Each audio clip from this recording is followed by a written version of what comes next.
అందరికీ నమస్కారం. ముందుగా యూకే బడ్జెట్ యొక్క విశేషాలను తెలుసుకుందాం. ఎందుకంటే నేను చాలాసార్లు ఇండియన్ బడ్జెట్ గురించి విశ్లేషించడం జరిగింది.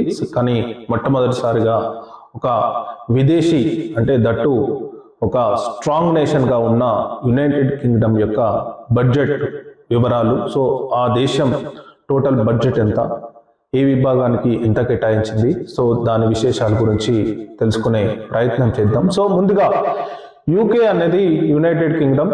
సో ప్రజెంట్గా లేబర్ పార్టీ అధికారంలో ఉండడం జరిగింది. 16 నెలల క్రితం కన్జర్వేటివ్ పార్టీ నేత అయిన రిషి సునాక్ ఓడిపోయి అక్కడ లేబర్ పార్టీ నుంచి ప్రైమ్ మినిస్టర్గా కీవ్ స్టార్మర్ ప్రధానిగా ఉండడం జరిగింది. ఆ ప్రధానిలో ఫైనాన్స్ మినిస్టర్గా రచెల్ రివీస్ ఆమె లేడీ ఫైనాన్స్ మినిస్టర్గా ఉండడం జరిగింది. సో యూకేలో ఫైనాన్స్ మినిస్టర్ను ఛాన్సలర్ ఆఫ్ ఎక్స్క్లచర్ కూడా అంటారు అనమాట. అదొక వర్డ్ సపరేట్గా ఫైనాన్స్ మినిస్టర్కు ఉంటుంది. సో ఆమె ఈ పార్లమెంట్లో ప్రవేశపెట్టడం జరిగింది. సో బ్రిటన్లో కూడా same as usual Indian parliaments లెక్కనే, లోక్సభ రాజ్యసభ లెక్కనే ఉంటాయి అక్కడ కూడా. సో మేజర్గా మరి బడ్జెట్ యొక్క విశేషాల గురించి తెలుసుకుందాం. సో ముఖ్యంగా యునైటెడ్ కింగ్డమ్ యొక్క యూకే యొక్క బడ్జెట్ వాళ్ళు 2025కి మరియు 26 సంవత్సరానికి అక్షరాల 1347 billion GBP great Britain pounds అంటారు అనమాట. సో బ్రిటన్ అంటే యూకేలో వాళ్ళు పౌండ్స్లో కరెన్సీ ఉంటుంది కాబట్టి సో ఇంత మొత్తంలో వాళ్ళు ప్రవేశపెట్టడం జరిగింది. అంటే 1347 బిలియన్ పౌండ్స్ అనమాట. సో వాళ్ళ బడ్జెట్. సో ఇండియన్ కరెన్సీలో ఒకసారి మనం చూస్తే అక్షరాల 150 లక్షల కోట్లు. సో ఇది వాళ్ళ బడ్జెట్. అక్షరాల 150 లక్షల కోట్ల బడ్జెట్ వాళ్ళు ప్రవేశపెట్టింది. సో ఇండియన్ బడ్జెట్తో కంపారిజన్ చేసి చూస్తే 2 times. సో ఇండియన్ బడ్జెట్ 50 లక్షల కోట్లు, సో యూకే బడ్జెట్ వచ్చేసి 150 లక్షల కోట్లు. సో ఇది అనమాట. సో వాళ్ళ జీడిపిలో ఇది 40% అనమాట ఈ బడ్జెట్. సో వాళ్ళ జీడిపిలో మొత్తం 40%. సో ఇందులో వాళ్ళు ఏ విభాగానికి ఎంత కేటాయించారు అనేది మేజర్గా ఒకసారి మనం చూసినట్టయితే వీళ్ళు హెల్త్కు మేజర్గా ఏంటంటే హెల్త్కు నేను ఇండియన్ కరెన్సీలో చెప్తాను. మేజర్గా హెల్త్కు 30 లక్షల కోట్లు ఖర్చు పెట్టడం జరిగింది, కేటాయించడం జరిగింది అక్షరాల. సో హెల్త్కు 30 లక్షల కోట్లు. సంక్షేమం సేమ్ ఇప్పుడు మనం ఇండియాలో ఏదైతే సంక్షేమాలు ఇస్తున్నారో సో బ్రిటన్లో కూడా యూకేలో కూడా సంక్షేమం ఇస్తుంటారు అనమాట. సో వాటికి వాళ్ళు 30 లక్షల కోట్లు కేటాయించడం జరిగింది. సో 30 లక్షల కోట్లు కేటాయించడం జరిగింది. ఆ తర్వాత నెక్స్ట్ డిఫెన్స్కు వాళ్ళు 7 లక్షల కోట్లు కేటాయించడం జరిగింది. ప్రాబబుల్లీ ఇండియాలో కూడా ఇది సేమ్ ఉంటుంది అనమాట. So UK defence budget, Indian defence budget almost same. So ఇండియాలో కూడా ఇండియన్ బడ్జెట్లో కూడా దాదాపు మొన్న సంవత్సరానికి ఇండియన్ గవర్నమెంట్ 7 లక్షల కోట్లు కేటాయించడం జరిగింది. సో యూకే కూడా ఆల్మోస్ట్ 7 లక్షల కోట్లు కేటాయించడం జరిగింది. సో ఎడ్యుకేషన్కు యూకే గవర్నమెంట్ ఆల్మోస్ట్ 10 లక్షల కోట్లు కేటాయించడం జరిగిందనమాట. సో ఇది మేజర్గా అనమాట. సో వాళ్ళు మేజర్గా హెల్త్కు 30 లక్షల కోట్లు, సంక్షేమానికి 30 లక్షల కోట్లు, ఎడ్యుకేషన్కు 10 లక్షల కోట్లు, సో డిఫెన్స్కు 7 లక్షల కోట్లు. సో ఇక్కడనే దాదాపు 80 లక్షల కోట్లు కేవలం ఈ 4 విభాగాలకే కేటాయించడం జరిగిందనమాట. సో దీన్ని బట్టి చూస్తే వాళ్ళకు ప్రైమరీగా మేజర్గా హెల్త్ అనేది చాలా ఇంపార్టెంట్. సో హెల్త్ అనేది యూకేలో మొత్తానికి NHS నేషనల్ హెల్త్ సర్వీస్ అనే ఒక సంస్థకు అప్పగించడం జరిగింది. ఇది పూర్తిగా ప్రభుత్వం తరపున ఇది నిర్వహించబడుతుంది. సో యూకేలో ఆసుపత్రులు అనేది వైద్యం అనేది ప్రైవేట్ పరంగా ఉండదు, అది పూర్తిగా గవర్నమెంట్ అధీనంలో ఉంటుంది. సో దీనికి ఫండ్ కూడా గవర్నమెంట్ ఇస్తుంది కాబట్టి దాదాపు 30 లక్షల కోట్లను వాళ్ళు కేటాయించడం జరిగింది. సో దీన్ని బట్టి చూస్తే బయట దేశంలో హెల్త్కు చాలా ఇంపార్టెంట్ ఇస్తున్నారని చెప్పి మనము అర్థం చేసుకోవచ్చు.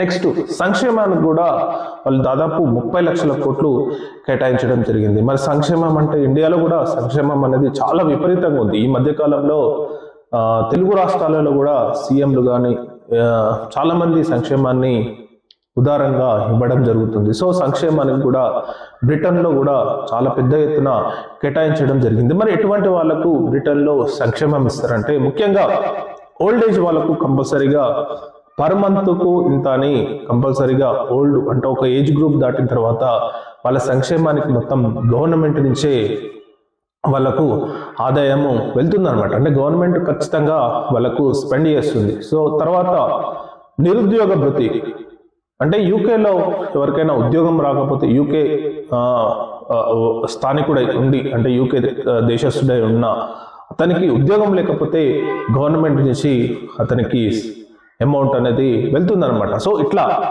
వాళ్ళకి ఇంకొకటి ఏంటంటే ఇద్దరు పిల్లలు కంటే కూడా బెనిఫిట్స్ ఉంటాయన్నమాట. కాకపోతే ఈ బడ్జెట్లో అది తీసేసిరు.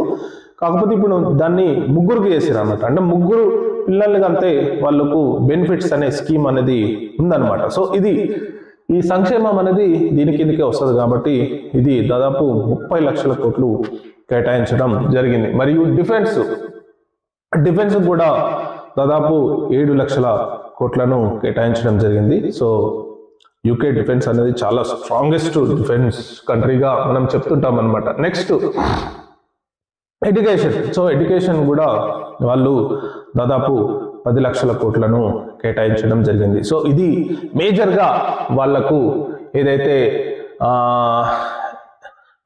కోర్ పిల్లర్స్ అంటే ఎక్కువ అమౌంట్ అనేది ఇప్పుడు ఏదైతే 150 లక్షల కోట్ల బడ్జెట్లో దాదాపు 80 లక్షల కోట్ల వరకు కేవలం 4 విభాగాలకే వాళ్ళు కేటాయించడం జరిగిందనమాట. సో మిగతా ఏవైతే ఉన్నాయో రొటీన్గా అంటే ఇంకా జీతభత్యాలు కానీ లేకపోతే ఇంకా ఇన్ఫ్రాస్ట్రక్చర్స్ కానీ ఇంకా మిగతా అన్ని అదొక కేటాయింపు అనమాట. మిగతా అమౌంట్ వాటికి కేటాయించారనమాట. ఇన్ఫ్రాస్ట్రక్చర్ కానీ ఇంకా మిగతా జీతభత్యాలు కానీ పోలీసింగ్ కానీ జడ్జెస్ కానీ ఇంకా లోకల్ గవర్నమెంట్ కానీ ఇట్లాంటి వివిధ విభాగాలకు స్పోర్ట్స్ కానీ సో ఇట్లాంటి వివిధ విభాగాలకు మిగతా అమౌంట్ను కేటాయించడం జరిగింది. సో మరి ఇంత అమౌంట్ వాళ్ళకు ఎలా వస్తుంది? సో సరే ఇంత అమౌంట్ 150 లక్షల కోట్ల బడ్జెట్ అయితే మరి ప్రవేశపెట్టారు.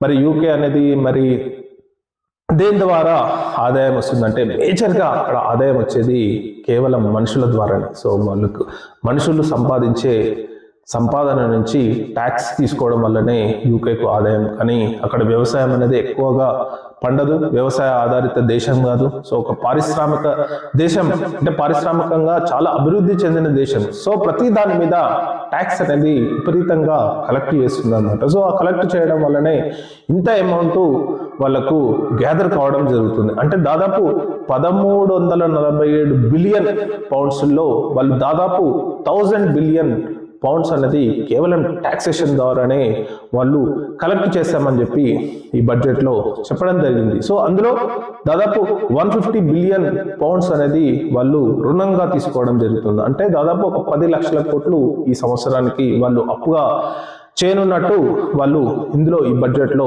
తెలపడం జరిగింది. సో మేజర్గా ఏంటంటే సేమ్ టాక్సేషన్. సో ఇక్కడ ప్రాబ్లం ఏంటంటే ఒకటి ఏంటంటే ఇండియాలో ఒక పొలిటికల్ లీడర్ ఒక స్టేట్మెంట్ ఇవ్వడం జరిగిందనమాట. సో ఇండియాలో ట్యాక్సులు మాత్రం యూకే లాగా కలెక్ట్ చేస్తారు, కానీ సర్వీస్ మాత్రం సోమాలియా కంట్రీలోగా సర్వీస్ చేస్తారని చెప్పి ఒక ఫేమస్ లీడర్ ఒక స్టేట్మెంట్ ఇవ్వడం జరిగింది. సో ఇక్కడ మనం గమనించాల్సింది ఏంటంటే యూకేలో ఏదైతే ట్యాక్స్ కలెక్ట్ చేస్తారో సో అంతే క్వాలిటీగా వాళ్ళకు తదుపరి సర్వీస్ కూడా అలానే ఉంటుంది అనమాట. సో దానివల్లనే వాళ్ళు ఈక్వలైజేషన్ ఏదైతే ట్యాక్స్ కలెక్ట్ చేస్తున్నారో వాళ్ళు రిటర్న్ గా కూడా అంతే క్వాలిటీగా అంతే నాణ్యంగా వాళ్ళ జీవన విధానాన్ని చూసుకునే విధంగా ప్రభుత్వం నడిపిస్తుంది. కాబట్టి వాళ్ళు అంత ట్యాక్స్ కలెక్ట్ చేసినా వాళ్ళు ప్రజలలో వ్యతిరేకత ఉండదన్నమాట. ఫర్ ఎగ్జాంపుల్ చెప్తాను, ఇంకొకటి ఏంటంటే యూకేలో ఎవరు పెద్దగా ఆస్తులు సంపాదించుకోరు. సో మేజర్గా ఏంటంటే ఇప్పుడు మన ఇండియాలాగా ఒక్కొక్కరికి ఇంత ఆస్తులు ఉంటాయి కానీ బట్ యూకేలో ఏంటంటే ఎక్కువ స్పెండింగ్ మనీ అనేది బాగా స్పెండ్ చేస్తారనమాట. సో అక్కడ ఆస్తులు అనేది పెద్దగా ఎక్కువ సంపాదించుకోకపోవడానికి మెయిన్ రీజన్ ఏంటంటే ఏంటంటే గవర్నమెంట్. సో అక్కడ గవర్నమెంట్ ఖచ్చితంగా ఒక ఏజ్ దాటిన తర్వాత ఖచ్చితంగా వాళ్ళు చనిపోయేంత వరకు గవర్నమెంట్ ఖచ్చితంగా చూసుకుంటుంది అనమాట. అందులో ఇది గవర్నమెంట్ చూసుకోదు ఇట్లాంటిది అపోహ అనేది ఉండదన్నమాట. సో ఏదైతే ఒక ఏజ్ దాటిన తర్వాత ఖచ్చితంగా గవర్నమెంట్ నుంచి వాళ్ళకు నెలవారీగా వాళ్ళకు అవసరాలకు తగ్గట్టుగా ఓల్డ్ ఏజ్ హోమ్స్ కానీ ఇంకా చాలా రకాలుగా వాళ్ళు గవర్నమెంట్ నుంచి పొందుతారు అనమాట. సో దీనివల్లనే వాళ్ళకు భయం అనేది లేదనమాట. సపోజ్ నా దగ్గర ₹1 లేకపోతే రేపు నేను ఎలా బతకగలుగుతాను ఓల్డ్ ఏజ్కి వచ్చినాక అనేది ఆ భయం లేకుండా పూర్తిగా గవర్నమెంటే ఏదైతే వాళ్ళ జీవితకాలం ఏదైతే సంపాదించారో ఆ సంపాదనలో ట్యాక్స్ కలెక్ట్ చేసిందో ఆ ట్యాక్స్ ను తర్వాత వాళ్ళు వృద్ధాప్యంలో గవర్నమెంట్ పూర్తిగా వాళ్ళకు భద్రతగా భరోసాగా ఉంటుంది కాబట్టి వాళ్ళు అంత ట్యాక్స్ కలెక్ట్ చేసినా కానీ ప్రజల్లో ఇంకా ఆ ట్యాక్స్ రూపంలో కడుతున్నా కానీ వాళ్ళకు రివర్స్ గా గవర్నమెంట్ ఇచ్చే స్కీమ్స్ వల్లనే అది బ్యాలెన్స్ కావడం జరుగుతుంది అనమాట. లేకపోతే ఇంత అమౌంట్ అనేది అంటే ఈజీ కదా, అంటే ఒక 30% ట్యాక్స్ కలెక్ట్ చేయడం అంటే అంత ఈజీ కాదు కదా. సో ఇది మేజర్గా అనమాట. సో ఇక్కడ మనం గమనించాల్సింది ఏంటంటే మేజర్గా 150 లక్షల కోట్ల బడ్జెట్లో సో ఇంత బడ్జెట్ను కేటాయిస్తున్నాం. మరి పబ్లిక్ ఎంతమంది, అసలు జనాభా ఎంతమంది అంటే అసలు చెప్పాలంటే ఇది 7 కోట్ల జనాభా. So 7 crores 70 million people. So 7 కోట్ల జనాభాకు 150 లక్షల కోట్ల బడ్జెట్. మరి ఇండియాలో 150 కోట్ల జనాభాకు 50 లక్షల కోట్ల బడ్జెట్. సో మనం కంపారిజన్ చేసుకుంటే అది చాలా వెల్ డెవలప్డ్ కంట్రీ. ఎప్పటి నుంచో మనందరికీ తెలిసిందే, ప్రపంచ దేశాలను అందరినీ పాలించింది. అన్ని దేశాల దగ్గర నుంచి దాదాపు అన్ని తీసుకెళ్లి వాళ్ళ దేశంలో పెట్టుకోవడం జరిగింది. సో దానివల్ల వాళ్ళు చాలా డెవలప్డ్గా అప్డేటెడ్గా ఉండడం వల్ల వాళ్ళకు విపరీతమైన ఆదాయం రావడం. ఎందుకంటే బ్రిటన్ చాలా దేశాలను పరిపాలించింది. సో పర్టికులర్లీ ఏషియా మొత్తాన్ని పరిపాలించింది. సో యూరోప్లో పరిపాలించింది, ఆఫ్రికాని పరిపాలించి ఆఫ్రికా నుంచి ఖనిజాలను తీసుకెళ్ళింది, భారతదేశం నుంచి సర్వం తీసుకెళ్ళింది. సో ఇలా తీసుకుపోవడం వల్లనే ఆ దేశం అనేది అంత డెవలప్ అయి ఈరోజు అంత బిగ్గెస్ట్ అమౌంట్ను చరిత్రలో కని విని ఎరగని యూకే చరిత్రలో ద బిగ్గెస్ట్ బడ్జెట్ అని చెప్తున్నారు.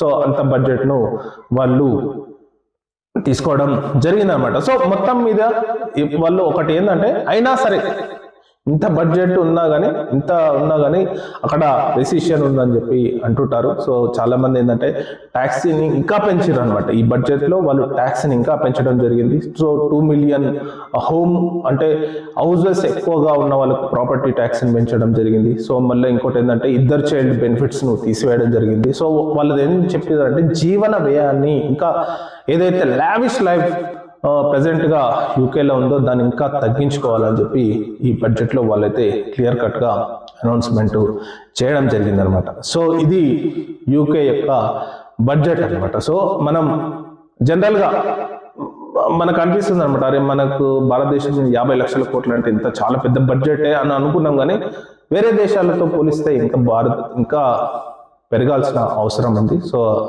అది ఒక్క రోజులో అయ్యే పని కాబట్టి కొన్ని సంవత్సరాలు అయితే పడుతుంది అనమాట. సో మనది గ్రోత్ నేషన్, బాగా మనం రీచ్ కాగలుగుతాం. కానీ ఆ దేశాలు ఏంటంటే ఆల్రెడీ రీచ్ అయిపోయినా అది తగ్గుతుంది. మనమేమో ఇంకా పెరిగే అవకాశం అనేది ఎక్కువ ఉన్న దేశం కాబట్టి మన దేశం కూడా ఏదో ఒక రోజు ఖచ్చితంగా అలాంటి బడ్జెట్లకు రీచ్ అవుతామని ఆశిస్తూ థ్యాంక్ యూ.